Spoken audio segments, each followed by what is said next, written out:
every drop, every taste on the tip of my tongue. Bend my nail, bite my thumb. Evidence won't clear my name. Baby, in your presence will be so present until the moment when I press my eyes shut.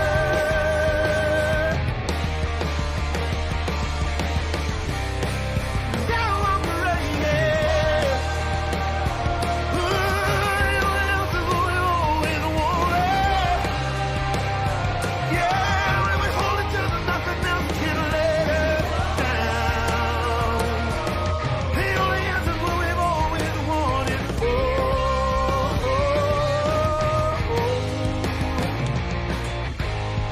I'll do anything. I'm not asking to save mine through the perfect strange. 10,000 days on this days to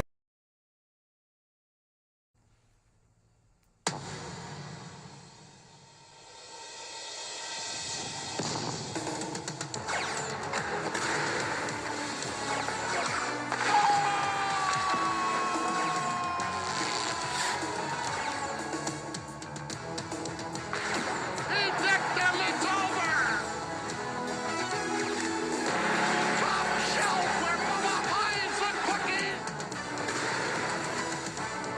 Here come the Buffalo Sabres!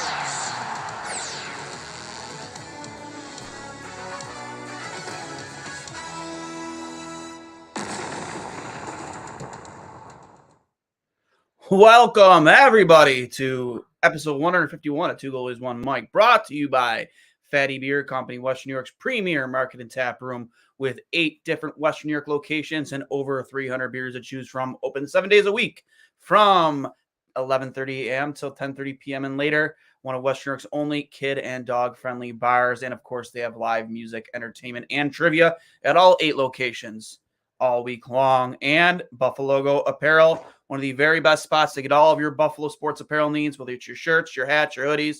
They have everything, and they now carry the official Two Goalies, One Mic merchandise. Make sure you get your hands on the Letterman Hashik Goated snapback or the Goat hoodie. Try to get in camera there. All exclusively available at Buffalo Co. on Instagram and Twitter, buffalogo.com, and at Fatty Beer Co. Fatty Beer at Fatty Beer on Instagram and Twitter. I get tongue tied. Joining me from Charging Buffalo, you know him best as at Sabermetrics on Twitter. We know him as Walt. Walt, thanks for hopping on, man. Oh, thanks for having me. Looking forward to talking about the Sabres. Yeah, man. Not a statement we say very often. Yeah. This season. Yeah, there's a lot to kind of unpack. We did our trade deadline show. Had actually some interesting quotes to not direct quotes, but the gist of it from Tim Peel. We had him on with us during our second segment. He had some interesting stuff to say about Jeff Skinner that you might find interesting as a former NHL official. But we had a good time with him, with Adrian Dater, who covers the Avalanche. Got some insight from him on Bowen Byram. And, of course, my good friend Ryan Jury, play-by-play man for the Guelph Storm and just overall beauty, who covers pretty much the entire NHL. But your thoughts, we'll get right into it. Your thoughts immediately on obviously the biggest deal of the deadline for the Sabres, and some might even say possibly up until like the moments leading into 3 p.m. might have been the biggest deal of the week, the Casey Middlestat trade for Bowen Byram with the Colorado Avalanche. I mean, I thought it was definitely an interesting trade. It definitely took me by surprise when it happened. I mean, Middlestat for Byram, like a 1-for-1 trade. Middlestat wasn't really a name I expected to be traded at this deadline. I know Adams just a few days before was saying how it's probably going to be more of an off-season thing, but yeah, I guess when you have a guy like Bowen Byram available, I guess that's a 1-for-1 deal that kind of makes sense just with the ceiling that Bowen Byram comes with. I think it's going to be an interesting trade to follow over the next few seasons. I could see it going a variety of ways, but I do think the Sabres got an extremely talented player in Bowen Byram in return for Casey Middlestat. No, I definitely agree. And I mean, I didn't know extensively about Bowen Byram's game. I knew he, had a lot of offensive upside. So I kind of went down the rabbit hole on YouTube, just kind of checking out his um, you know, his highlight reels. I know highlights, they're kind of, you're looking at through that lens. It is a highlight reel, so it's kind of showcasing all the good that comes with them. But I liked a lot of what I saw because all the talk about we need another top four defenseman. We need another top four defenseman. The one guy I've always wanted, not one guy in particular, but characteristic I want somebody who just doesn't plays a physical style with an edge. I know people hate those buzzwords, grit and jam, but it's true. Like you need guys like that, especially in the defensive zone. And I think you would even agree, Walt, we had big issues we had at the start of the season defensively, not even just from our defenseman, but as a five-man unit, just kind of get caught puck watching, not tying up your man in front, being shoulder to shoulder with a guy and just not even like enforcing your will on the person. And then next thing you know, they're tipping a puck in the net or they're catching a rebound and putting it to the back of the net. Like we had, in my opinion, at least for the first, say 30 or so games, big issues with that. And I kind of, went down that wormhole of Bowen Byram and his highlights. And that guy plays with an edge to blow the dots in the defensive zone. I'm not going to say he's this player, but he's got that characteristic of, say, a Chris Pronger almost, where it's like he's going to cross-check you. He's going to hack you in the shins. He's going to hack you. You know what I mean? Like, might it lead to a penalty here and there? Yeah, sure. But we don't have a guy on our maybe sometimes you get it from Darlene, but we don't have a guy on our blue line that does that right now. Yeah. No, I mean, that's the kind of thing with Byram, just with his confidence coming in right away in the Sabres team. I mean, he already looked comfortable enough to get in altercations and stuff right away. He was comfortable enough to step up into plays and really play his own game. And I think it's going to be a really interesting piece because I know some people kind of look at him as like a development piece, but I mean, this guy's already been a top 3 defenseman on a Stanley Cup winning team. He's already done a bunch of stuff at his age already. He's even one of the younger players from that 2019 draft class. I think he's around the same age as Ryan Johnson, I think just a month older, who's also one of the younger players in that draft class. So there's still a lot of runway left to develop his game, but at the same time, he's already kind of established himself as a good NHLer at points in his career. He's had a few, maybe one down year, I'd say. I think last season was kind of just rough season just in terms of getting his game back on track from concussions. I think this year in Colorado, he was probably the first year I'd say he really struggled, but just seeing those 2 games in Buffalo, I think there's just so much potential there. I think his impacts will improve on both ends of the ice as soon as he just gets more games under his belt, gets more comfortable after the concussions he's had. And I guess that's kind of a concern moving forward is his concussion history. If he does play with a bit more of an edge, I mean, that's how you are more likely to get a concussion in different areas of the game. So that's maybe one thing to keep an eye on with him. And probably my biggest concern with the trade is definitely like that injury aspect. But in terms of the player, I think his talent profile, I think he just brings a lot more than Casey Middlestat does. Casey Middlestat, I think he gets you better impacts right now. But in terms of who has a higher ceiling, I think just with Byram's skating ability, with what he's been able to show on the offensive end, I think he does have a little bit higher ceiling than a guy like maybe Casey Middlestat does. Yeah, I agree. I agree with pretty much every point you made there. Like he had mans the puck really well. Like there was a video even on YouTube, just his zone exits, not even things that led to goals or scrum, just how calm and poised he is, even under pressure. Just he makes a simple play. He makes the high skill play to get the puck out. So kind of reminiscent, at least the way he handles the puck, almost a little bit of Darlene when he exits the zone. But he's very calm, very poised. If he has a forechecker on him, he's not afraid to go high and up the boards. And I think that will resonate through this lineup too. Because again, we've seen it earlier in the season where some of these defensemen, under pressure, cough up the puck. I just don't think that's part of Byram's game, and I love that a lot about him. And he's an immaculate skater, man. The way he moves up the ice, the way he finds space, the way he kind of gets his teammates into open space with where he moves onto the ice. There's a lot to love about his game. And just, I love how how often he's like the swagger he has when it comes to joining the rush. He goes to the net. He's been in the net at least 5 times since in the 2 games he's been with the Sabres. Like, that's awesome. I love that.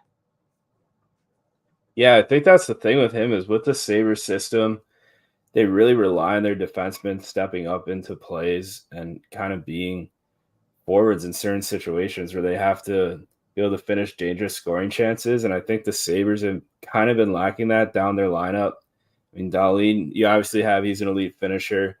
Power struggled finishing last season, but he's definitely improved this season with finishing his opportunities. And then further down, you have guys like Clifton. I mean, he's been getting some decent opportunities, but he's not really a finisher. You got a guy like Jacob Bryson. He doesn't really even shoot or finish. Eric Johnson, Matthias Samuelsson, really not really offensive guys. So I think with how they've been trying to play this season, just with having the defensemen step up in the plays, I think just having a guy like Bowen Byram, who's both not afraid to step up and also has the ability to finish. He's got a pretty good shot. He knows how to beat goalies. I think that's kind of what the Sabres were looking for in this trade. I think they kind of saw a guy that maybe fits their system better moving forward. I think they also maybe see a guy that kind of helps you not have to worry about defensemen that much over the next few off seasons, just kind of worry about filling out that forward group and completing things on that side of the ice. But yeah, I think with Byron, I think he's going to be a really good system fit in Buffalo. Maybe the only concerning thing is that he's a left-handed shot, and if you kind of push too many left-handed shots on one pair, and then you have left-handed shots further down the lineup, maybe some of those guys don't really know how to play on their offhand side. But in terms of just Byram alone playing with Dahlin, with one of the guys being their offhand side, yeah, it really hasn't been an issue so far with how much those guys move around on the ice. Yeah, I have zero issue with it all. When they announced that he was be playing with Don, when Granato announced he's playing with Dahlin, like in that first game, I'm like, good. Let's throw him into it right away. Let's see what happens. Yeah. And this is obviously not exactly the same opportunity he was getting in Colorado because they were so deep on their blue line, being a top pair guy.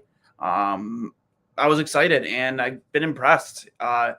I've been impressed when has been on the power play too. Like just seeing him, it was almost kind of comical that first game.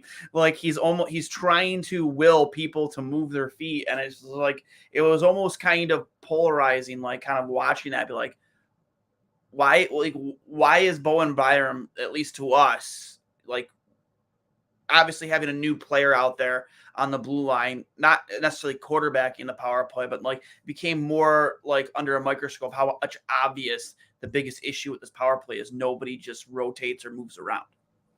Yeah. No, I mean, yeah, that's kind of the funny thing with watching him. Yeah, because like the power play, you just kind of see how stagnant it was when he was out there. He's trying to get guys to move the space and stuff like that. And yeah, I guess that's maybe one of the things the Sabres struggle with here is definitely the power play. And I think they kind of got too comfortable with how things were last year with having their shooters being able to finish every single passing play and not really having to rely on dangerous chances and moving. But this year, they haven't been getting that same finishing on the power play. And I think they just don't really know how to handle it. But like you said, Byron moving around on the power play, maybe he's one of those guys that could kind of kickstart like a reinvented power play that maybe relies a little bit more on getting the puck to dangerous areas versus just relying on your shooters beating the goalies. Yeah. Another thing too, obviously you have Casey going to Colorado, which I think he's going to do fantastic there. I think this opportunity the players going to be playing with, just, I made the decision right when I heard that trade. And then obviously, knowing where Okposo ended up, those are my 2 horses in the playoffs. Like I'm going to root for Colorado, the West. I'm going to root for Florida, out of the East with absolutely zero regret because, I was a fan of Casey. I loved it when they drafted him out of Minnesota. His World Junior tournament was so impressive. Obviously, you had a lot of frustrations, for the first 5 seasons because you just know the potential was there. And it just, not for lack of better words, but at least I always criticize what was he doing away from the ice, in the off season because, I always felt his biggest issues those first 5 years was he just wasn't strong enough on the puck. Got knocked off pucks a lot. It wasn't his skill. It wasn't his IQ. It wasn't his shot. It clearly wasn't his hands. That was always my biggest issue with him, just never being able to stay strong on pucks. And then finally, he feels like he came into camp last season and, heavier, stronger, and it showed out there on the ice. And, finally it was like we finally developed a guy. We finally got it right with this guy. And then he's gone. And I think that was probably in terms of immediate reaction with a lot of Sabres fans, like why people were so upset because it took us this long to get this kid to this point. He's still young, and now we're just sending him away. So your thoughts on how Casey will do in Colorado? And does he kind of put them over the top almost the way Kadri did when they won a cup with him as their second line center? Yeah, I think he's a great fit in Colorado because their forward group this season has just really struggled in terms of depth. I mean, almost any time I've watched that team, it's really been their top guys and then really no one else behind them. And I know they had a few injuries too in their forward group, and guys are finally starting to get healthy again, but they still really had that second line center role just wide open. So I think if you're able to land a player like Casey Middlestat at this trade deadline, someone that you still have 2 years of team control over, someone that's still a pretty young NHLer, but at the same time has a bunch of NHL games under their belt. I mean, I think Casey Middlestat's just like, if he's available, you just take him. So I think for Colorado, it just made a ton of sense to move on from a guy like Byram with the depth there, the blue line, and try to fill in that second line center spot. I think Middlestat was maybe the best guy in the market to fill in that spot. I think he's probably going to do pretty well there. He's going to be playing with some decent line mates. I mean, they got Nichushkin and Lehkonen, two guys he's probably going to be playing with on the second line, and they're just great guys on both ends of the ice. So I think that's going to really help his game a lot and maybe help him really focus on the playmaking side of things. I think he's just going to be a good fit there. I think the NHL playoffs are a gauntlet, so I really can't say if I think this move's going to push them into like the Western Conference Finals or Stanley Cup Finals. I think it definitely makes them more competitive than they would have if they hadn't made this move. But I think for a guy like Casey, I think just having this opportunity, if Buffalo wasn't really willing to give you term, I think just having this opportunity open in Colorado, I think it's going to be huge for him. Do you think there's any bitterness there from Casey? I know. I had that one tweet, and honestly, listen, straight up, I said in that tweet I was still gonna root for Casey. Yeah, and I was blown away by like the reaction that thing got because I didn't really think it was that like big of a deal. Like I was like, yeah, I'm still gonna root for the guy. I could just do without kind of bringing. I felt like he could have said what he said without bringing like the fans into it, and I think we just had enough of that with obviously who when he left. Not that this was near the same level because it wasn't. I'm just sick and tired of giving people not like will react the way they did because obviously there are too much different reactions to what he said and what Casey said, but the outside noise that are going to come with a quote like that, I just didn't want to have any of it. I just don't care for it. Like I'm done with it. I'm done with people shitting on my team in my city. I don't want to deal with it. And then I pressed tweet and the reaction that got was insane to me because I really didn't think it was much of anything. Yeah. No, I mean, I really understand it from Middlestat's perspective just because I think he's a guy who, I mean, throughout the series been saying he wants to re-sign in Buffalo. The Sabres never met with him to extend his contract.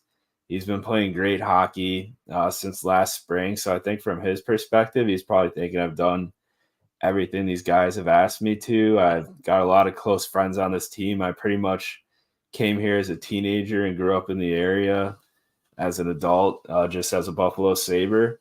So why does this team not want to extend me? I could see some bitterness coming from that side of things just because I think he truly did want to stay in Buffalo.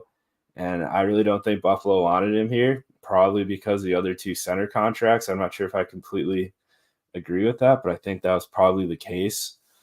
So for a guy like Middlestat, his comments, I think his last one was maybe like, I feel like we got it the first time that like things were great in Buffalo and it's a little bit cooler in Colorado. Yeah. But I mean, to bring up like attendance type stuff, I mean, my hope was kind of that he was trying to get like maybe ownership's attention and try to like save the fans a little bit. But I could also see the side of things where he's maybe taking a shot at the fans not showing up. But I mean, that's the thing. Like fans really didn't have much to show up for the past few What were you supposed to seasons. do? Yeah. Like during the Eichel tank year, I think they were averaging like 18,500 people at every game during one of the worst NHL teams of all time. I mean, to take a shot at this, at like the fans and the attendance and stuff, I feel like is a little different, but I guess I can maybe understand his frustration. But yeah, I agree. Like, I don't think fans should ever be brought up. Players are bitter at Buffalo. No, not at all. Like as a fan who's attended many games this season, and it sucks going to games, man. With all Yeah. the aesthetic, how it looks, just even on TV, it's just like, come on, man. Like we look like we used to shit on the Panthers, for what was it, 10 years ago? They were giving away free tickets to people who showed up to the arena they were giving free tickets and I think a hot dog and a drink to people who showed up to the arena with a Florida State issued license. That is like a real story. And like we were shitting all of that franchise. Like, how do they still exist? And here we are. It's just like, even on a weekend game, you're looking on the arena. It's like, man, we're at like 60% capacity. Like, Yeah. It's bad. And I don't want to deal with like that outlook. I mean, I'm happy for you. I hope you win a cup. You want to shit on Terry. You want to shit on Kevin Adams. You want to shit on Granato. Go ahead. Do it. I don't care. Just leave me and the rest of us out of it because we've been through enough.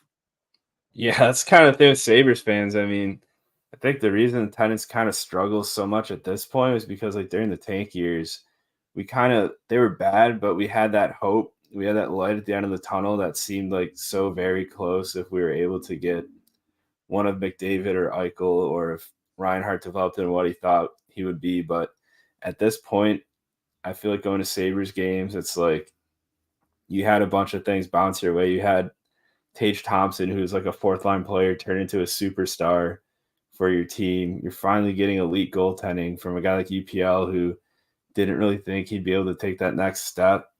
And the team is still looking like they're going to be 8-9 points out of a playoff spot. So for fans, it's just been a struggle because I think they're willing to support this team, but they've logged so many hours over the past decade plus of hockey they thought would eventually mean something, but it still hasn't meant anything. No, and I remember that tank year vividly. I think that's why, like I remember just watching game. Like I've even told myself I will never root against this team. I will never root for this team to lose ever again.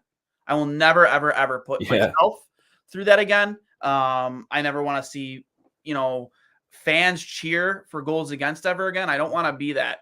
But like it's to the point where we're going, with the exception of last season, it's like, well, here we are again. Do we win for morale, or do we try and give ourselves the best opportunity at a draft pick? And here we are. What are we, 7 points back?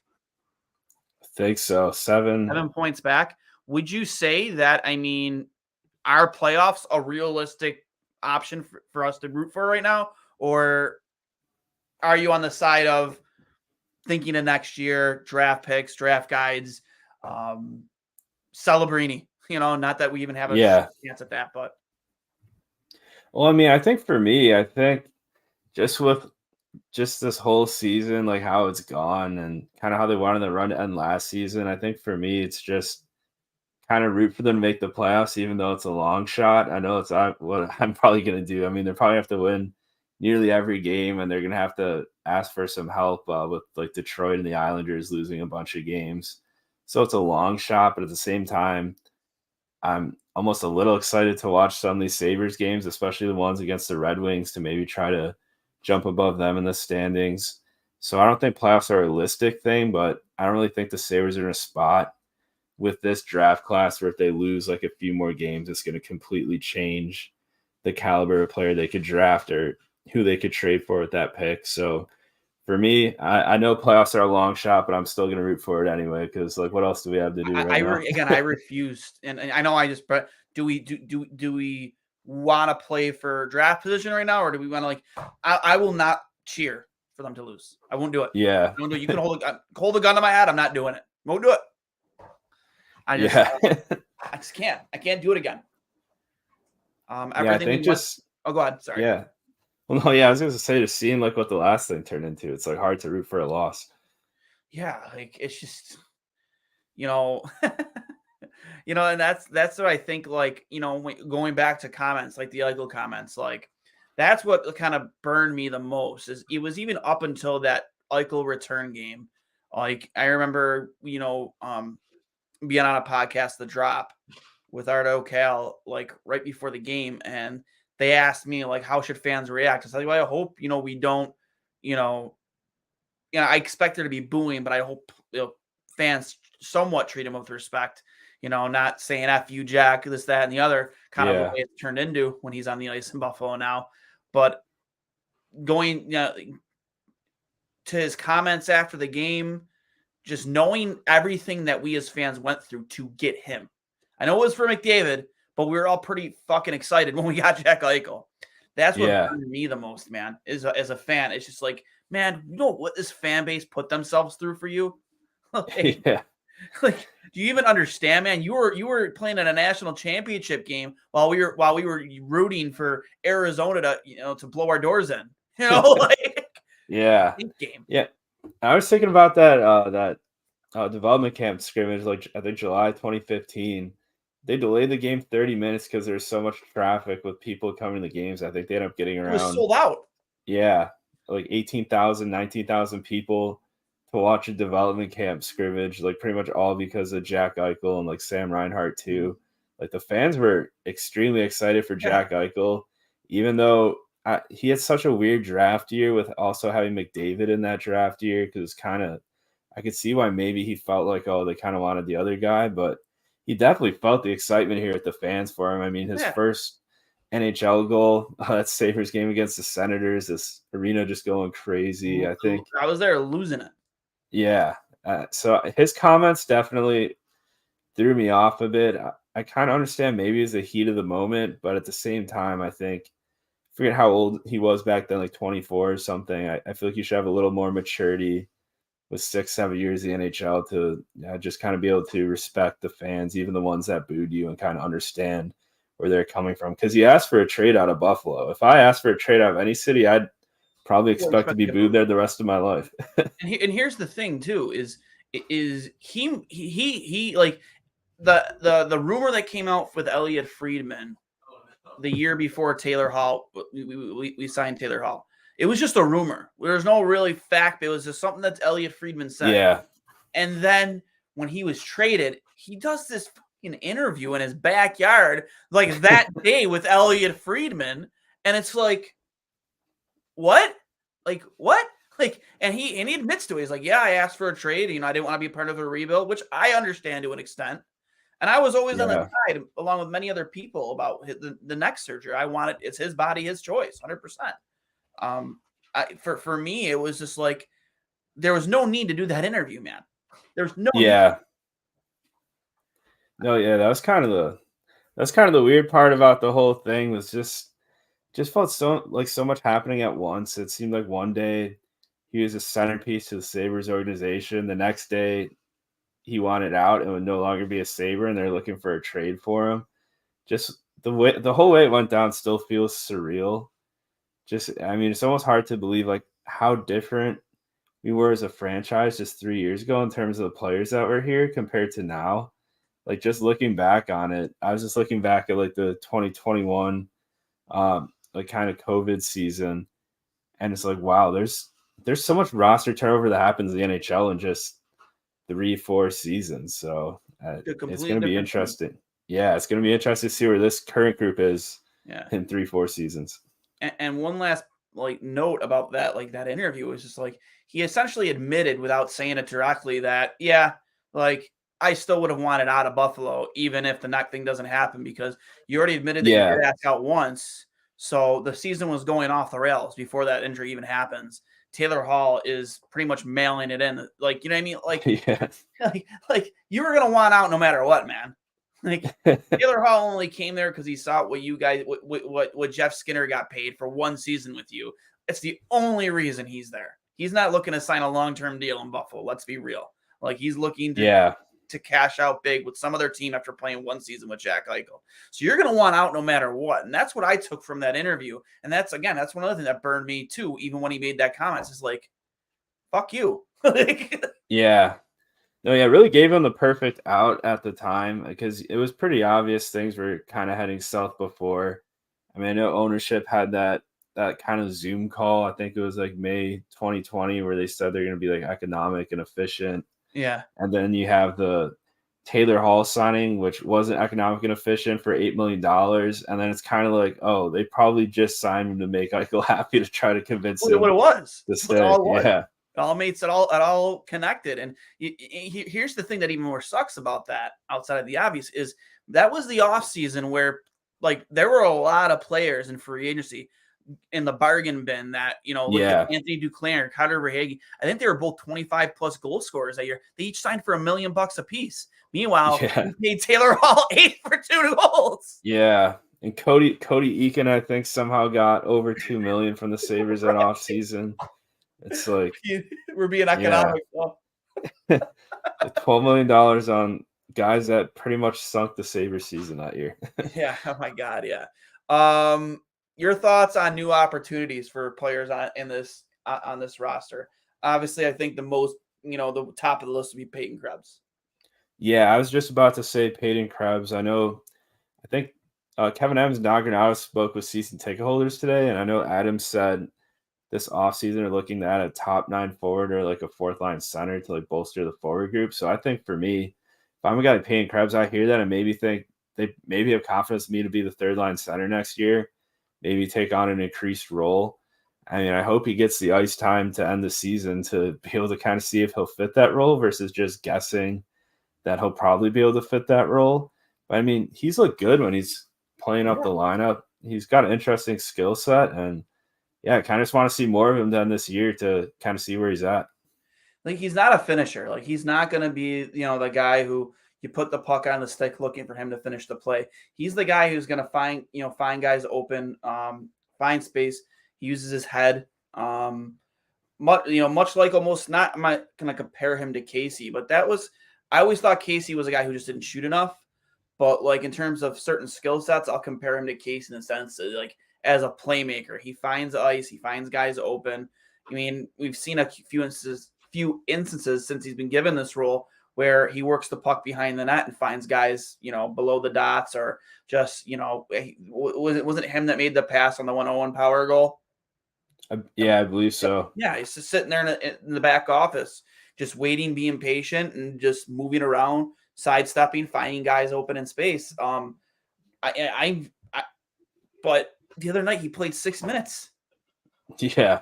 Like, how are you going to tell me these guys are going to be given opportunities to, to prove something, but you're going to play him for 6 minutes and almost no power play time? Yeah, that's kind of the crazy thing with him. I mean, just looking at, I think like Jordan Greenway, they kind of threw in almost a first line center role a few games ago. And they played a game without Tage, and Krebs still barely got any ice time. So I don't know what exactly it's going to take for him to get a bigger opportunity. I'm almost surprised there hasn't been almost more like talk with the GM and coach to maybe try to give him an increased opportunity. I know it's kind of a tricky situation because these games could still they have like a 3% chance of actually being meaningful. So maybe there's some things there, but at the same time, you really have to figure out what you have with Peyton Krebs. He's just been a guy that's been kind of cast into a fourth line role after having a pretty decent first year in Buffalo. And ever since then, I just don't think his game has grown that much. And for a guy you kind of targeted in the Jack Eichel trade, for a prospect you really wanted to be added to that deal, to not give him any opportunity on a Sabres team that really hasn't been world beaters. I mean, they haven't made the playoffs. So it's kind of crazy just to not give him more of an opportunity and kind of see what you have in him, because that third line center role this offseason is probably going to be the number one priority. So it would be extremely nice to know if Peyton Krebs is maybe a guy that could step up in that role. Agreed. I look at the lineup, like the lines today this morning at practice, Gergenson's on the wing again with Thompson and Tuck. I'm like, okay. I guess. Okay. Cousins in between Greenway and Benson.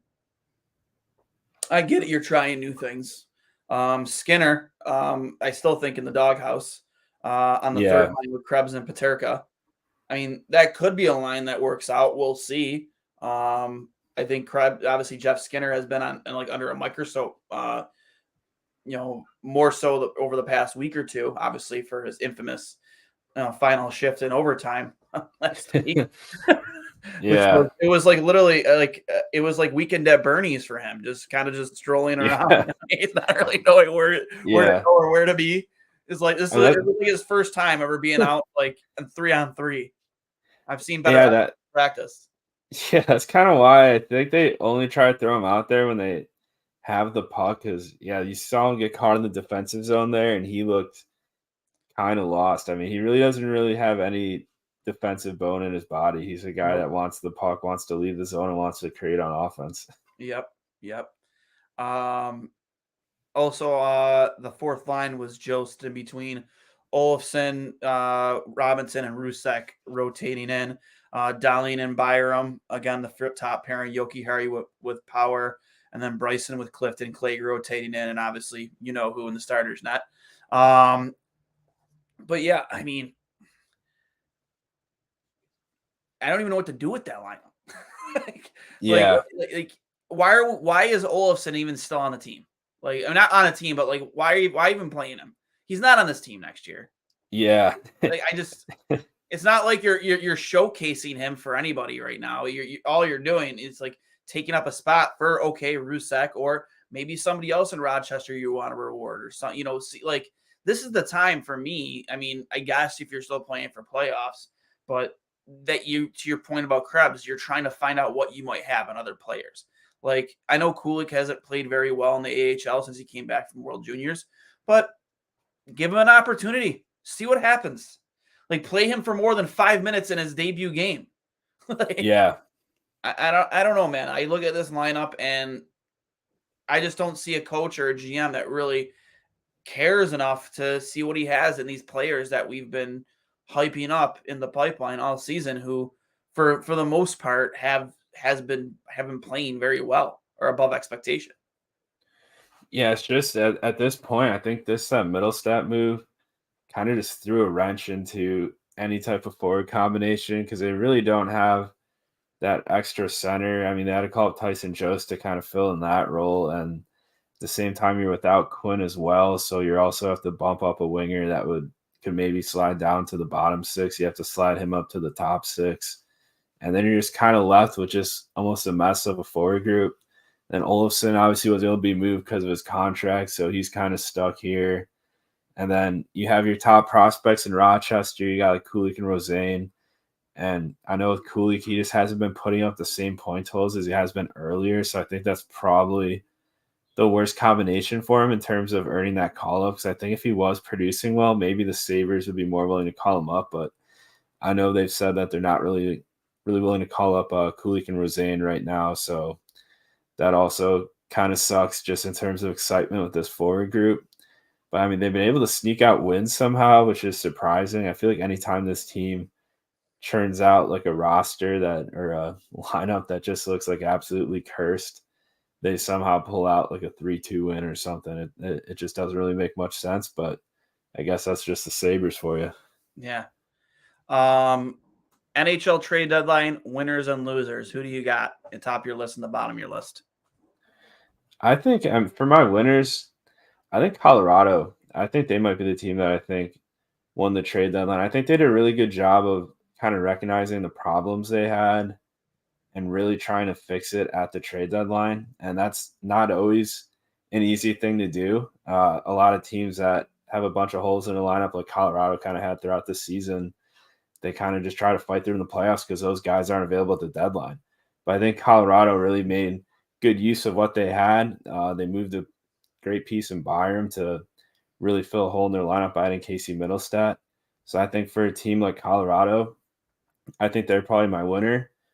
For my loser, I think I'm going to have to go with Calgary just because I think Jacob Markstrom, I know he's having an incredible year. just looking at his age, looking at some of his few seasons before this season, I think he's a player where maybe you could get a bigger return at the trade deadline. I Yeah. mean, the offseason, not the trade deadline. But at the same time, maybe you could get a desperate team to overpay for Markstrom. I mean, obviously, I don't know what the market's like, but I think Calgary, there's a team to me that I think they're just caught.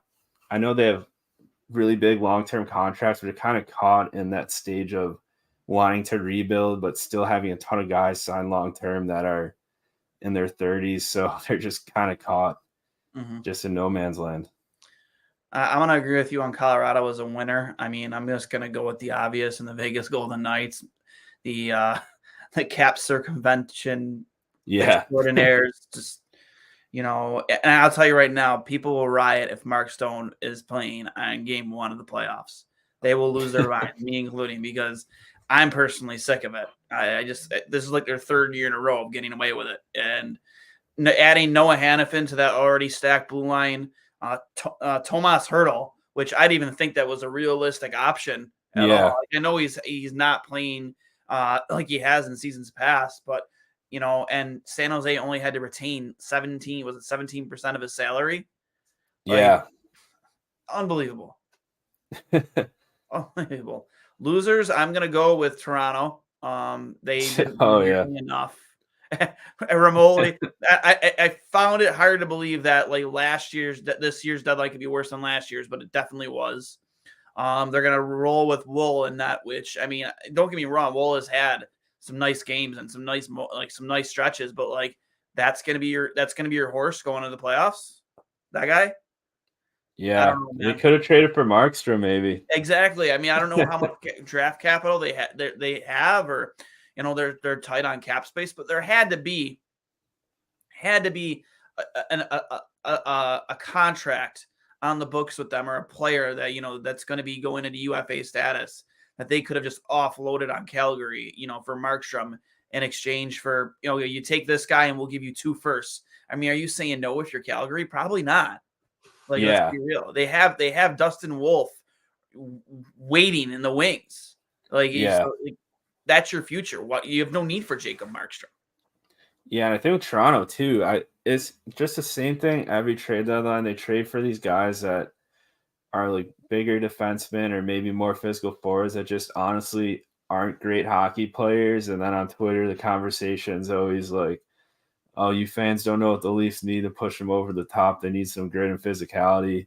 And then literally the same thing happens every year where they either lose in the first round or recently where they made it to the second round. At this point, I almost feel bad for their fans because I really do think they maybe need a little bit more added skill just to kind of add a little bit more depth to that lineup versus just trying to add grit to their top guys. Because I just think there's way too much over-reliance on their top players every postseason. When those guys get shut down, they've just really struggled further down the lineup to make much of anything happen.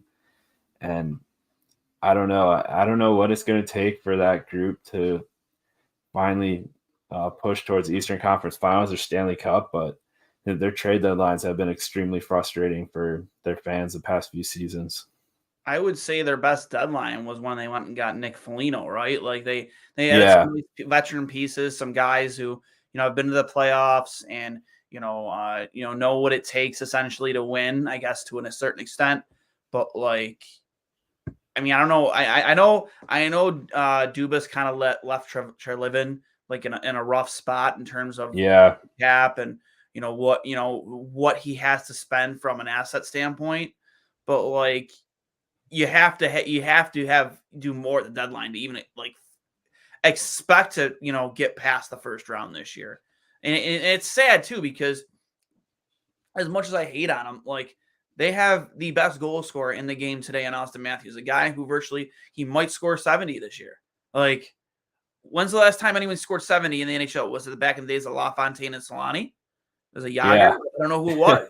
Realistically, it's been over 30 years. So in today's NHL, with how good goaltending is, to have a guy who might score 70, and then to not possibly get past the first round, you're a Toronto fan, you'd be losing your fucking mind. Yeah, Yeah, that's kind of it's always a funny thing, just like going over on Leafs Twitter. There's always people complaining about the trades, and then there's like Carlo Koliakovo saying like, "Oh no, these are the guys the Leafs need." It's like these fans have gone through the same exact deadline for 3 seasons or so, and they still can't seem to win a playoff series or win 2 playoff series with the core they have. And just look at like the Leafs history, they really haven't had many like star players for like as big of a franchise they've been like throughout their history. Like they haven't had many guys that have put up like obscene point totals and have been like upper echelon players since like the original six era. So now that they finally have that and they're still struggling, like I almost feel bad for them. It almost reminds me a little bit of the Bills in some way. So I can kind of resonate with their complaints. Speaking of the Bills, how about that little joke from Deion Dawkins today? Yeah, that's pretty crazy. I don't think I've ever seen a player do that before. So I'm gonna be completely transparent. Like I know Deion personally through we'll just say other ventures. And like I had a feeling that was a joke going in. Yeah. Just from previous conversations with him. And it definitely the whole now is it okay to eat ranch now? I was like, yo, this has got to be him trolling. This is totally him. This has got to be him trolling. Like, and sure as shit, I sent him a text and I'm like, yo, dude, like, this ain't real, right? Like, come on. And like, literally, as I'm pressing send, I get a notification from Adam Schefter that Deion Dawkins signed his extension. I love it, man. I love it. We need more personalities like that on both the Sabres and the Bills because that was hilarious. Yeah, no, because I remember he tweeted, or I think he posted on an Instagram story like a week or so before when the Sabres made all those cuts that Wednesday. It was like something like a similar format. So that's why I was kind of thinking like, oh, maybe this is just a joke because I can't see the Bills moving on from him. He's been such a good player for them. And then especially after you get rid of Mitch Morris, your center, possibly one of the most important like positions on your line. They had a top 5 offensive line last season, and then to like just get rid of possibly your 2 most important pieces. That'd be wild. No, yeah, talk about an off season that would be. Yep, agreed. Walt's best moment was sucking the breath out of Gudis last year. A couple last bullet points here before we get out of here. How will Kyle Okposo help the Florida Panthers? Because right now they have him slotted in on their third line. I think Lundell on one of his wings, or he's on the wing of Lundell on his line. I think he's gonna help the Panthers in a variety of ways. I think one thing I really noticed with him on the Sabres was he still got that like veteran, like high-end player type of mind. Like he still knows where to be on the ice. He still knows the little plays he has to make to help out his teammates. So I think in a system like Florida, where you've seen like a bunch of guys thrive, they seem to do a great job just building a system that fits their players' strengths. I think he's a guy who'll just add like that much needed veteran presence to their bottom 6. I think he's going to be a great support piece there. And he's a guy, I mean, he's still able to put up points too. I mean, he still has a decent amount of points this year for a Sabres team that has kind of struggled on offense a little bit.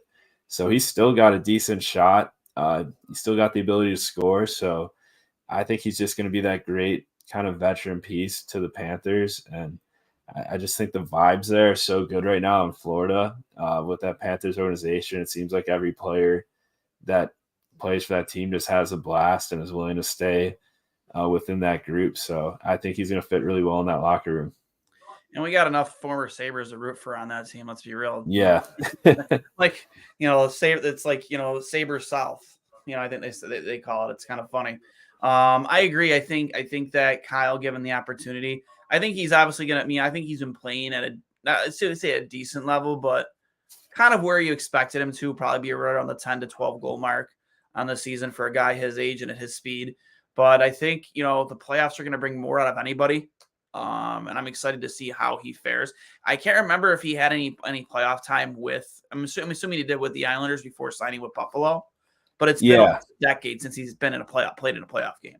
So, and having the players that to your point, he's going to be surrounded with in Florida, how can you not be excited to get to the rink and really get going? Yeah. No, yeah, it's going to be a great opportunity for him. And he's another former Sabre I look forward to watching the playoffs. One other thing too was brought up in the comments here, and I thought I'd ask you because I was indifferent about it, because we don't know what I know Kevin Adams, made inclinations that he wants to bring him back next season. Would you name Zemgus Girgensons captain for the remainder of the season, given you don't know his future? I mean, for me, that's a no. I don't really think the Sabres should name a captain to end the season, especially a guy who's kind of doesn't have any years left on his contract after this season. That's always really risky. So I think they're better off just riding out not having a captain for the rest of the season. I personally think all signs are pointing towards it being Dolly next season. Mm-hmm. I think all signs are kind of pointing towards Girgensons coming back next season. I mean, maybe we're in an A. So I think there could be for me, I think there could be worse players to come back. I don't think he's necessarily someone I'd single out as who I'd want to come back, but I mean, at least he's not like Cody Eakin or a player of that caliber. At least he's got some good elements to his game, but at the same time, it seems kind of weird how there's that talk about how Terry Pagula really likes him. That's kind of the reason he's sticking That's the thing around. I don't like. Yeah. You know what I mean? It's not Girgensons. I think every Yeah. team needs a Girgensons. I think they do. I think every team has a Girgensons. Yeah. He forechecks hard. He plays physical. He goes to the net. He's not going to kill you with skill, but he's gonna work hard every single shift. I mean, how often do you watch Zemgus Girgensons and ever question his hustle? Very, very rarely. Very rarely. Yeah. I think every bottom six, probably your fourth line needs a guy like him. I just don't like the fact that he might be holding other people back next season, taking up a roster spot, because as of right now, 8 of your top 9 is taken up, correct? I mean, you have, Paterka, Quinn when he's back, Cousins, Skinner, Tage, Tuck, and then Benson. It gives you what, maybe 4 spots to fill in. And I'm sorry, Peyton Krebs, I forgot him. So it gives you 4 spots, and Greenway too. Huh? Greenway too. He's still under contract. Oh yeah, forgot about Jordan Greenway. Yeah. So realistically, you might just have 3 spots. Yeah. So I don't know if you're bringing back Eric Robinson. I don't know. Who are you holding back? Who is it going to be? Who's starting in Rochester next season? I mean, can Savoy go to Rochester? That'd be his first season he's eligible is next season. Yeah, so do you have another guy or 2 guys compete the way Benson did in training camp this year? You're kind of handcuffing yourself in terms of roster flexibility by bringing him back. I mean, does bringing him back benefit your roster more than just rolling with the youth that you've been developing now for 3 years, 2 to 3 years? Yeah, it's going to be interesting because, I mean, you can't really fill a press box spot with a rookie, so they kind of have to take one of those 2 roster spots. You also kind of hope the Sabres add maybe 2 or 3 guys in free agency to round out the forward group. So you could be caught with almost a logjam of mediocrity again that we kind of saw with this year's forward group, where you have to waive a guy like Jost. You really can't move him because he's making $2 million. You have to add a guy like Robinson and then scratch him for a bunch of games. It's just the bottom of the lineup's just not. There's really not a lot of competition because the guys have been being good. It's more which player hasn't been the worst as of late. It's literally what it's been all this season, and your mid-season trade was Eric Robinson. He was a healthy scratch for half the time he's been here, even though visibly, the eye test tells you he shouldn't be, because he's the fastest guy on that line, goes to the net, forechecks hard. Is he the most skilled player? No, but I mean, what is separating Eric Robinson from anybody else who's been playing in one of those 3 spots? You can't scratch your captain. You can't scratch him. So I don't know. I'm indifferent about Zemgus Girgensons. I love him. I hope he retires a Sabre someday.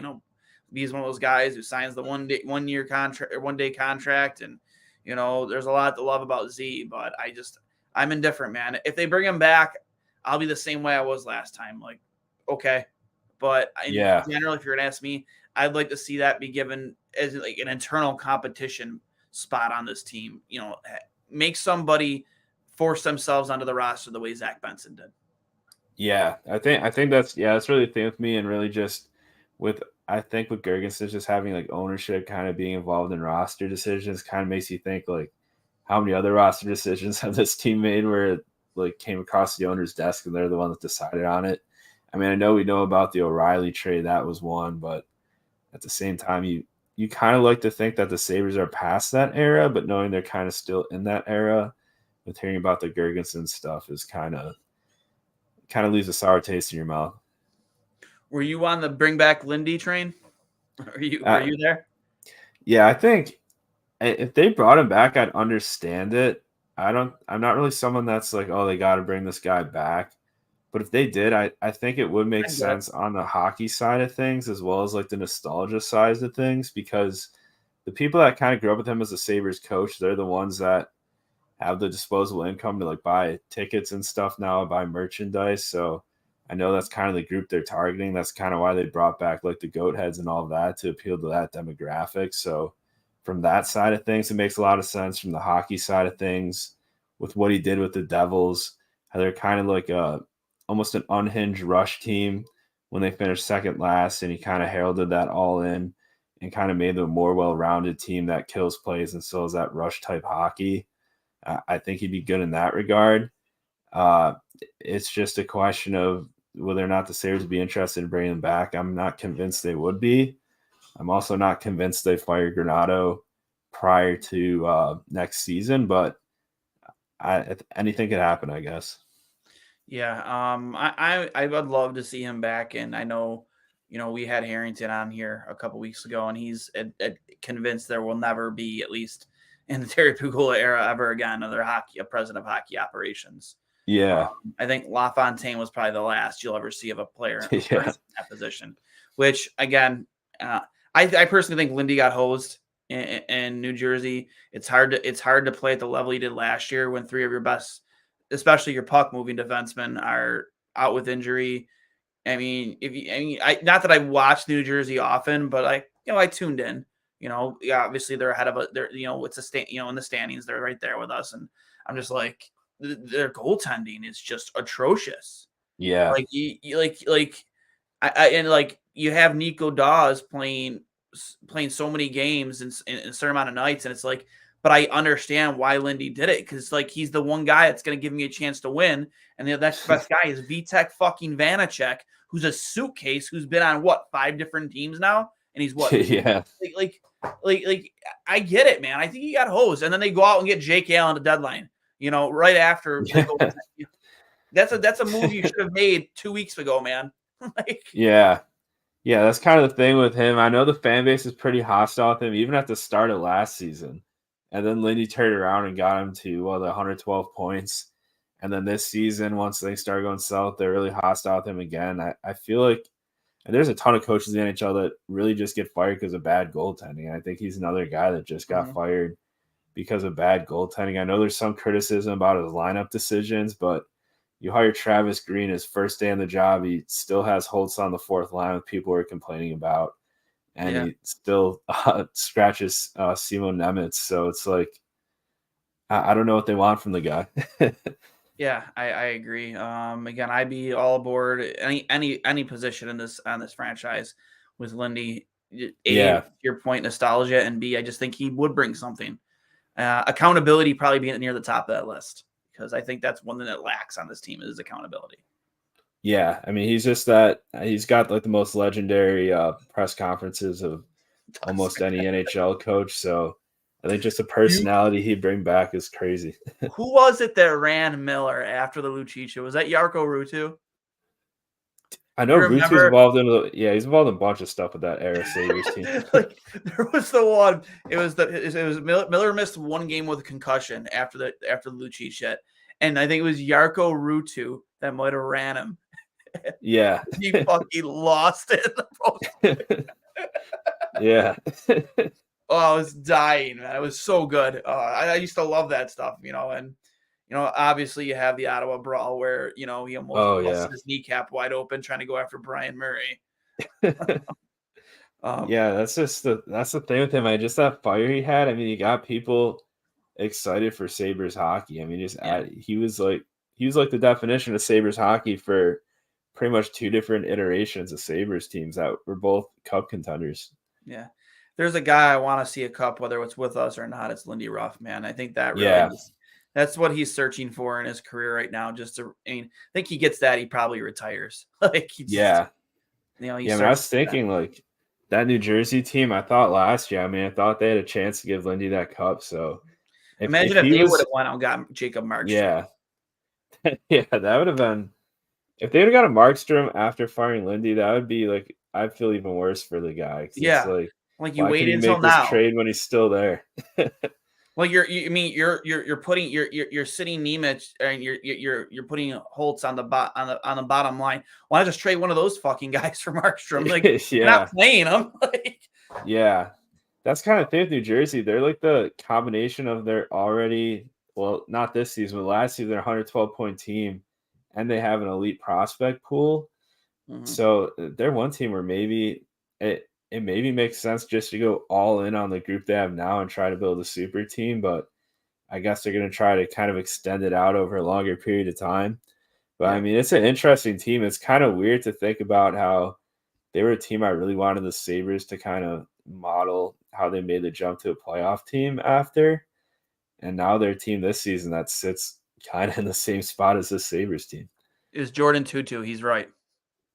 Oh, yeah. Jordan Tutu. Remember that guy? He was a scumbag. Yeah. Chris Simon was a scumbag. Jarkko Ruutu was it was Jarkko Ruutu, I think, was the guy. Remember Adam Mayer tried to go to their locker room and fight him? Yeah. I think it was Jarkko Ruutu. Yeah, I think he bit Andrew Peters' finger or something too. Yeah. I remember for that. I remember him pop up with like, he fucking bit me. Yeah. That guy was crazy. So many good times with those teams, man. Yeah. Oh my God. He fucking bit me. Yeah. Oh God. Walt, man, thanks for hopping on, man. I appreciate it. We're about an hour now. I wanted to end it a little bit early. I was having a little bit of fun, but you're always a welcome guest here on Two Goalies, One Mic. And if you want to find him, he's at Sabermetrics on Twitter. Contributor with the Charging Buffalo. Walt, any final thoughts? Just thanks for having me on, and I guess the Sabres playoff push continues tomorrow against the Red Wings. Yo, two of your next three games are against the team sitting in that wild card spot, so I'm all about it. Let's go. If they go 3-0 over these next three games, where's your optimism meter at? I'd say 100%. I'd be fully in on it. Yep. Would it be enough for you to buy tickets to games? I think it would be just because at face value. It would be close. I know last year I kind of thought they're out of it at times, and I kind of bought tickets when they went on that run, and I just had so much fun at those games in March last year where I think I probably would. I love it. But again, Walt, thanks for hopping on. Remember, everybody, this is brought to you by Fatty Beer Company, Western New York's premier market and tap room. Make sure you get over to one of their 8 Western New York locations and try one of their 300-plus beers. Live entertainment, music, and trivia at all 8 locations with one of Western New York's only kid and dog-friendly bars. Buffalo Go Apparel, the exclusive merchandise provider for Two Goalies, One Mic. Go check them out at Buffalo Go Co. on Instagram and Twitter for all their Sabres, Bills, Bisons, Bandits merch and more. Check out their Eclipse shirts, which for the upcoming Eclipse in April, they got a lot of cool stuff there. Again, you can find them at Buffalo Go Co. on Instagram, Twitter, at Fatty Beer on Instagram and Twitter. I am Duane for Walt. This has been episode 151 of Two Goalies, One Mic. Signing off. You guys have a great night. I will talk to you tomorrow night. I'll hang up and listen. We will see you later. And as always, go Sabres. As soon as I find my exit screen here. All right. See you guys later.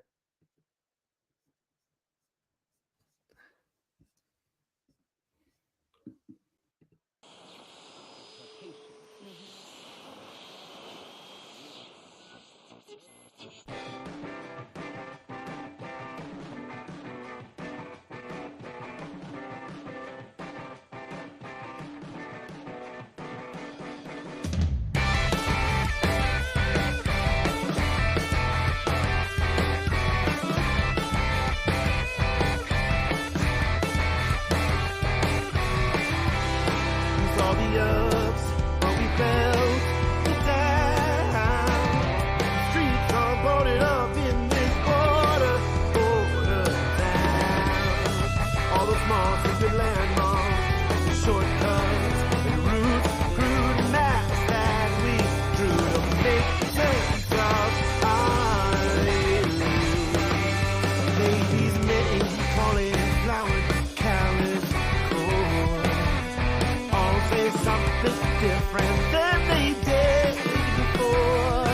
Life's a sordid dove and the whole